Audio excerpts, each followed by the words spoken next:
Do you ever look at a situation and you're like, the solution to that problem that we implemented has now allowed the issue to spiral so far out of control that there's no possible way to fix it within the current system, and the only way to fix it is to collapse it and allow it to reset?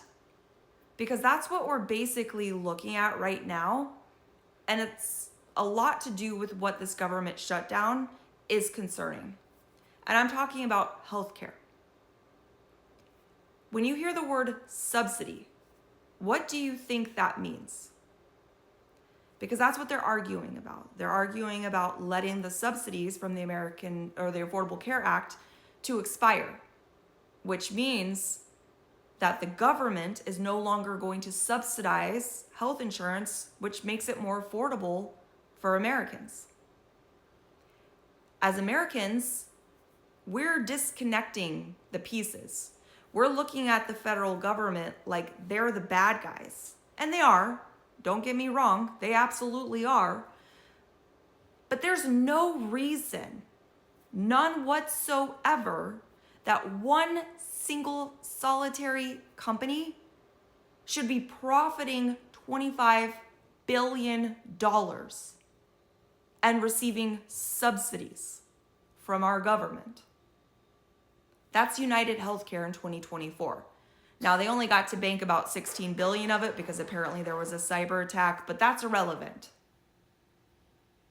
They brought in $300 billion, which if you try to figure out how much of it is from the United States government, it literally says that they can't really factor a hard number because the money was trickling in from multiple different government programs and services. So they don't know. But according to their ledger, a significant amount of that came from the United States government. The United States government should not be subsidizing companies that are making $25 billion in profits. So the Republicans are not wrong. And the Democrats shouldn't be paying these or wanting to pay these subsidies. Really, truly, and no, I am not a Republican. I am not a Democrat. I equally hate both. But what has happened is that United, and again, this is all the companies, all of them. I'm just using United because I don't have time to go through and research all of them. United spends about $800 million on lobbying a year. We can't have a free market economy so long as lobbying is a thing. So long as these companies can lobby our politicians, pay for their elections, and get them into their seats of power, and then buy them off again and again and again, we can't have a free market economy.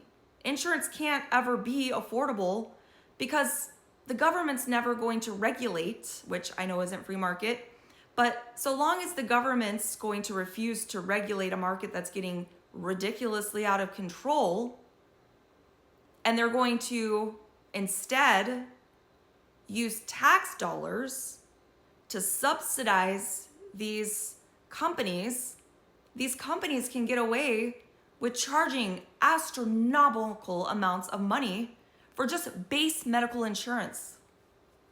Like, we're not even talking about we're seeing today on this app, all these people say, oh, I used to pay $258 biweekly for my family of 4. And now the new numbers are coming out that it's going to be $758 biweekly for my family of 4. And on and on and on, just crazy increases.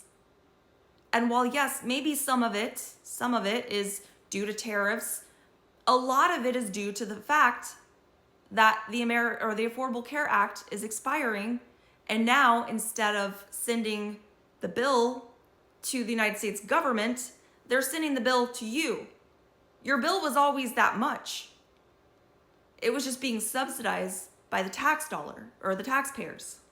You were essentially subsidizing your own health insurance and you just didn't even realize it. They make everything so complicated that we never actually understand or see the big picture of what's actually going on. We think we're getting affordable health insurance, and for all intents and purposes we are, but we're $37 trillion in debt subsidizing a company that's able to pull in $25 billion in a year. How does that make sense? So should the government be subsidizing a company that's paying or bringing in $25 billion in a year? The answer is no, emphatically no. No, we should not be subsidizing. So this is that situation now where we're looking at it and we're like, well, fuck.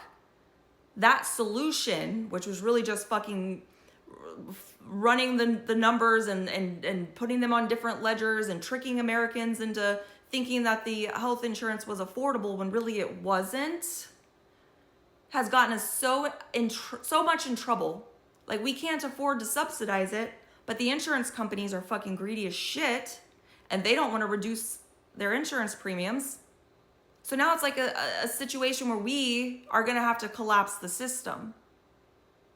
Like, if we ever want to get out of this mess, we have to take back over control of like the free market economy. We have to just en masse say, we're not doing insurance then.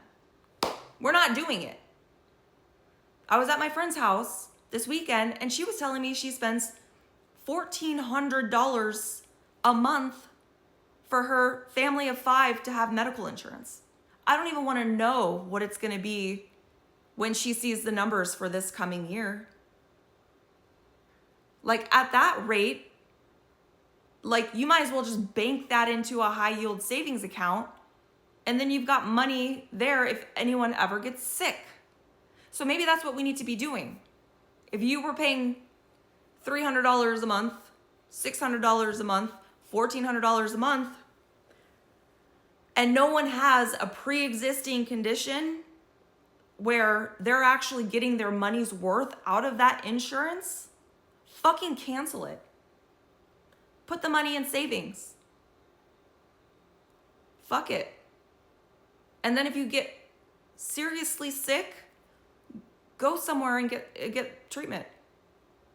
Maybe if it's after a couple years, you'll have the money that you can pay for it here. And maybe if we do this for a couple years, like medical costs, because that's the thing, like it's all part of a system, right?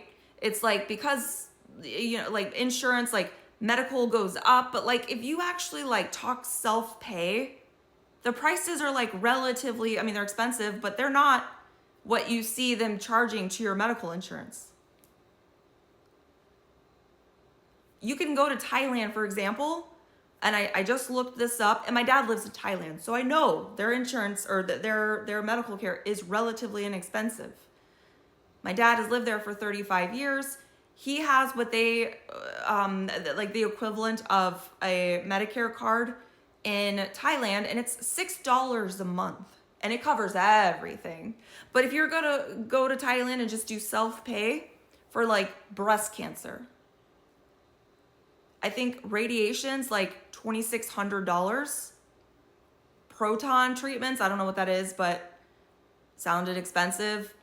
$12,000 there. But if you're paying $1,400 a month in insurance and you bank that money, you're good after like 8 or 9 months. 10 if you want to count the plane ticket there. 11 if you want to count the hotel stay there. So what are we doing? Like, the only way out of this is to collapse that system. The greed has taken over. They've bought all of the politicians, red and blue. So there's really no other option at this point. They have us. They have us unless we decide to be uncomfortable for a year or two and cancel insurance. And maybe while we're at it, we can do car insurance also. These insurance companies are just, they're out of control. So, yeah. That's what I got.